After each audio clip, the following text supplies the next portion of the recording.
Hi hello உறவுகளே, எல்லோரும் நல்லா இருப்பீங்க நம்புறேன். இன்றைக்கி நம்ம வீடியோவில் என்ன பார்க்க போகிறோம் அப்படின்னா, ராகி சேமியா தான் நம்ம வீட்டில் இன்றைக்கி காலையில் பிரேக்ஃபாஸ்ட்டு. இது வந்து ரொம்ப சத்தான உணவு, ஹெல்த்தியான உணவு. இது வந்து ராகி அப்படிங்கிறனால நமக்கு எல்லா வகையான சத்து இதில் இருக்குது. அதேமாதிரி நாட்டு சர்க்கரை சாப்பிட்றதும் நமக்கு வந்து ரொம்ப நல்லது. நான் வந்து காலையில் ராகி சேமியா பண்ணியிருந்தேன். ஈஸியான ஒரு ரெசிபி இது வந்துட்டு. இதை வந்து லாங் வீடியோவாக கொடுத்துருக்கேன். நீங்கள் பார்த்துட்டு எப்படி இருக்குன்னு கமெண்ட் பாக்ஸில் கமெண்ட் பண்ணுங்கள். இதை நம்ம வீட்டில் பிரேக்ஃபாஸ்ட்டு. உங்கள் வீட்டில் என்ன பிரேக்ஃபாஸ்ட்டுன்றதை கமெண்ட்டில் சொல்லுங்கள். இது மாதிரி பதிவுகளும் வீடியோக்களும் அடுத்தடுத்த வீடியோவில் பார்க்கலாம். இது வந்து பசங்க வந்து விரும்பி சாப்பிடுவாங்க. வாரத்துக்கு 2 முறையாவது நம்ம ராகி சேமியா செஞ்சு கொடுக்குறது ரொம்ப நல்லது. கடையில் இந்த பாக்கெட் கேட்டாலே கொடுப்பாங்க, ராகி சேமியான்னு சொன்னாலே கொடுப்பாங்க. எங்கள் பசங்க இப்படி தான் சாப்பிடுவாங்க. தேங்காய் பூவை போட்டு நல்லா வேக வச்சுக்கிட்டு இதில் வந்து நாட்டு சர்க்கரையை வந்து போட்டு சாப்பிடுவாங்க. பாருங்கள், உங்களுக்கே தெரியும்.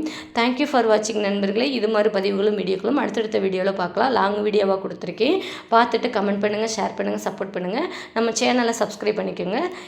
தேங்க்யூ ஃபார் வாட்சிங் நண்பர்களே. அடுத்தடுத்த வீடியோவில் பார்க்கலாம். பை, டாடா.